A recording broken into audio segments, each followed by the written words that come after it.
Hello everyone, and welcome to this presentation, which is called Monte Carlo for Beginners, How to Use Quantitative Techniques to Deal with Uncertainty. My name is Duncan Harwood, and I'm delighted to have been asked to speak here at Risk Awareness Week 2020. I run a consultancy called 2020 Risk Management, and we work with a number of clients across a number of sectors to improve how they manage risk and deal with uncertainty. Given the uncertainties we've all experienced during this year due to COVID-19, a lot of people are looking to improve how they do risk management within their organizations, and introducing Monte Carlo simulation is one of the best ways that we've found to help them. Risk Awareness Week brings together an outstanding lineup of speakers, with many of them being world leaders in their fields. It's a really exciting group of people to have been brought together to share their insights into risk management and decision-making, and I'm really looking forward to listening to what they have to say. So here's what I'm going to talk about today. Once I've talked about the aim of this session, I'll look at what Monte Carlo simulation is, why we should be using it, how it compares to the most commonly used risk assessment technique, and some of the most common objections people make when we're talking about Monte Carlo.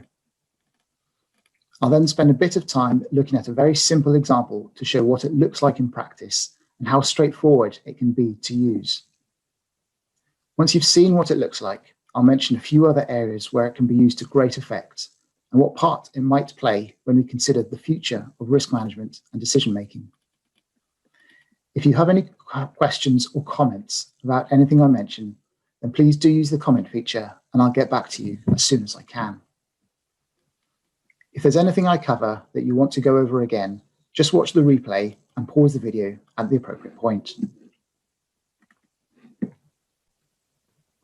So the aim of this session is to provide an introduction to Monte Carlo simulation, to show how it can be used to benefit your organization and to demonstrate how simple it can be to use. The session is aimed at people who've never heard of Monte Carlo before, or perhaps have heard of it but don't know how to use it. If your organization is using Heatmaps and 1 to 5 scoring matrices to assess risk, then I guarantee there is scope for improvement, and that including Monte Carlo simulation in your toolkit will be a quick, simple, and cheap way for the risk management function to bring real benefits to the organization. I won't be going into much of the detail behind the theory that sits behind the technique, but along the way, I'll try and point out some useful references that you might want to go and check out if you do want to learn more. As we go through the example, those of you who are experienced risk analysts and modelers will no doubt identify a number of simplifications I've had to make to keep this presentation to a reasonable length. So please do bear this in mind. I'd be happy to address any of your questions during using the comment section. So what is Monte Carlo and why should we be using it? In short, it's a mathematical technique which allows you to replace numbers with ranges and then generates the likelihood of the possible scenarios which might occur. The software takes different values depending on how likely they are to occur, each time producing a different result. And it does all of this tens of thousands of times in just a few seconds. It means you can add uncertainty into your models, spreadsheets, and schedules, and identify the factors which could have the greatest impact upon success. If you use single numbers rather than ranges to represent assumptions and uncertain numbers, then you're falling into the trap which Sam Savage talks about in his book, The Flaw of Averages. There are several software packages which can be used for Monte Carlo simulation. Two of the most common are At Risk and Crystal Ball, but today I'm going to be using the free version of Model Risk, which is available from vosesoftware.com. But there are other products out there, such as SIP Math, which is available free from probabilitymanagement.org. And why is it called Monte Carlo? The technique was developed during the 1940s by nuclear physicists working on the Manhattan Project, and they gave it the code name Monte Carlo because one of the scientists' uncles would borrow money to go gambling at the Monte Carlo casino in Monaco.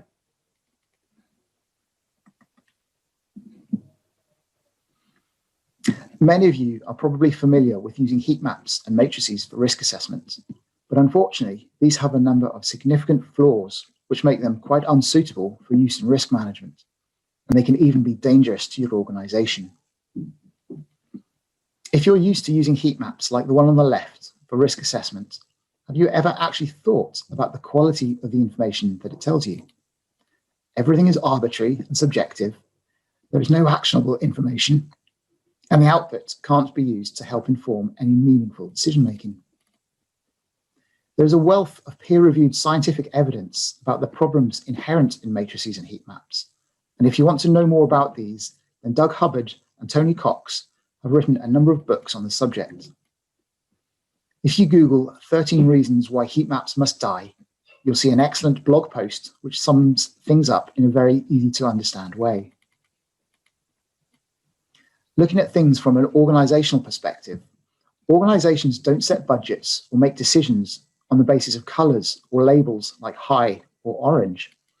They need information and data, such as that provided by the picture on the right. This is the output of a single Monte Carlo model. I'm going to show you how you can do this yourself shortly. Before we get to the demonstration, it's worth knowing that there are a number of lines of resistance which people often put up when we talk about introducing Monte Carlo. And these often come from auditors, managers, and even people calling themselves risk managers. The good news is that none of these arguments are true. There is always enough data available to get value from a Monte Carlo model. Doug Hubbard's work has more information on this. Monte Carlo can be used for the simplest of decisions and spreadsheets. In fact, anywhere there is uncertainty and where people have made assumptions about numbers. Monte Carlo can be used in every industry, sector, and organization. It's not just useful for heavily quantitative sectors such as science, economics, and financial services. Heat maps are subjective, and so are the messages they communicate. Different people can interpret the results differently, and they only serve to introduce confusion. Monte Carlo software is available free, so there's no issue about not having sufficient budget for it. There will be a cost associated with training people within the organization or hiring external support to use it, however. While it's true that the usefulness of Monte Carlo will depend upon the quality of the inputs, these can be improved through training people and calibrating them. And Doug Hubbard talks about how to do this in his books. The only real obstacle to using Monte Carlo is having the software available, having people able to use it, and those people being able to understand how to build good quality models, interpret the results, and communicate them in an understandable way to other people. Now, let's move on to an example so you can see how it works.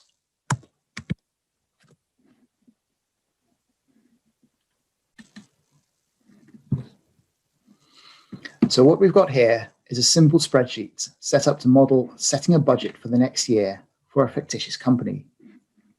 I've created two tabs. The first shows a traditional way of doing things without any risk being built in, and the second is with risk included. In the first tab, I've shown a very simple spreadsheet with a number of items related to income and expenditure. And these each have a single value allocated to them. I've also shown forecast profit, which is simply income minus expenditure. I've also added a few events which have the potential to threaten the bottom line of the organization and given a value for each of those. But these haven't been factored into the expenditure or profit values because, well, at this stage, we don't know how to do that. As you can see, the profit for the year is forecast to be £1 million, ignoring the potential negative events. In the second tab, things get a lot more interesting when we start building uncertainty into the model. As I mentioned before, I'm using the free version of Model Risk, which is an add-in to Excel, and it uses a familiar ribbon interface to access its features. So let me talk you through how this spreadsheet is set up. On the left, we've got the same line items as before. We then have a column for the percentage chance of that item happening. This is the first time we're going to include some uncertainty in the model. And this could typically be based on historical precedents, other occurrences with the industry, or coming from a calibrated expert. As an example, what we're saying here is there is a 99% chance that we will receive a government grant, and we'll come on to the value of that in a moment. I've then created a yes or no column, which takes a single sample from the previous column and shows a 1 if the item occurs, or a 0 if it doesn't. As there's a 99% chance that the company gets the government grant, for instance, this will show a 1 almost all of the time. For project 3, we can see there is a 40% chance that we get income from this project. And so in this sample, the spreadsheet shows a 0. We then have 3 columns showing the minimum, most likely, and maximum values of the item if it occurs. What we're saying here for the government grant is if it happens, we will get a 1.8 million income at least. The most likely value of the income is 2 million. And the absolute maximum that we could get is 2.1 million. As before, these values will need to be based on sound rationale or good judgment. The number in the most likely column are actually the numbers which we used in the previous tab. With these values, I've used what's called a triangle distribution to provide the range, but the software can use other distributions which might be more appropriate. But I'm not going to get into that today. The next column shows the number which the software has picked from the triangle distribution of the previous 3 columns. And we can see that when I press F9, that this changes each time, and each set of the numbers represents one single scenario. The final column shows the previous column's value multiplied by either 1 or 0, depending on whether the item is selected to have happened or not happened. As we can see, project 3 income was 0 before, and that contributes a 0 to the overall total here. When I press F9 a few times, you can see that the system is generating new numbers in each scenario, and that these are taken from the ranges that we've provided. At the bottom, you can see how the profit changes each time. I could do this lots of times, and we could look at the profit change each time, but the beauty of the software is that it can do all this tens of thousands of times in just a few seconds and display the results in various ways. So that's what I'm going to do just now.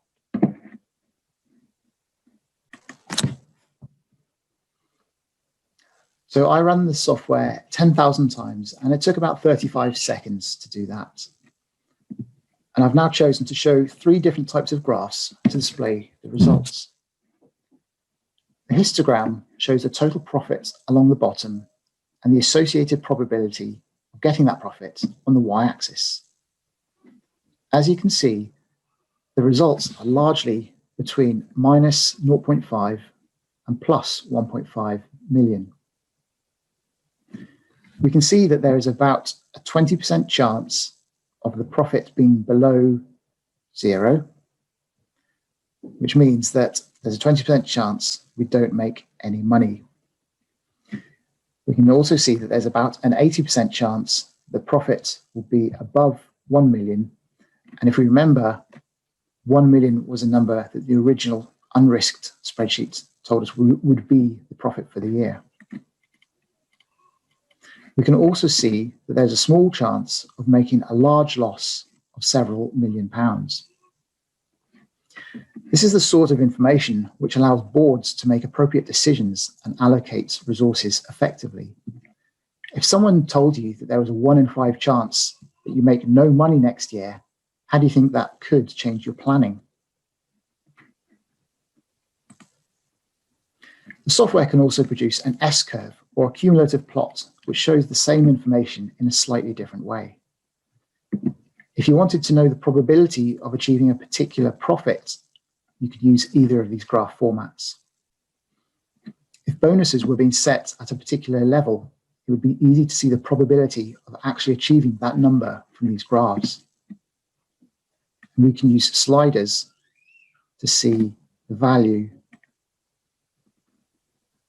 of the profit change along with the probability of achieving that profit.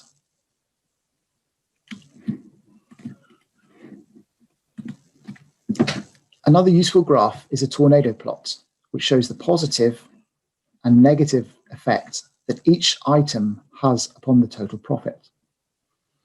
Here we can see that the effect of a factory burning down is the single greatest uncertainty, followed by that of a product recall.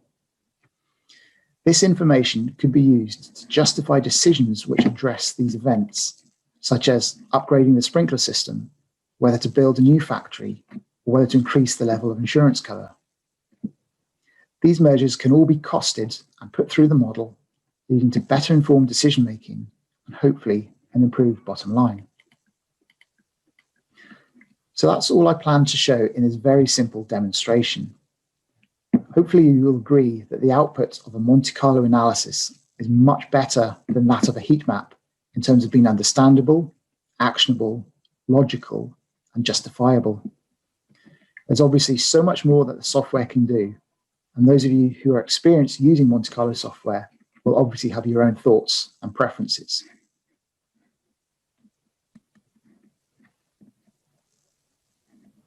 The great thing about Monte Carlo is that it can be used for any set of circumstances where there is some uncertainty about the future, and I've listed some of these areas on this screen.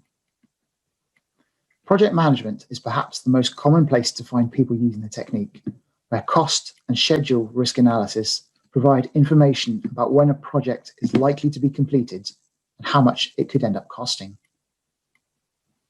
Anytime you have to make an assumption about a number, anytime you use a best guess estimate, anytime you have to produce different scenarios based upon single point estimates, these could all be improved by the use of Monte Carlo.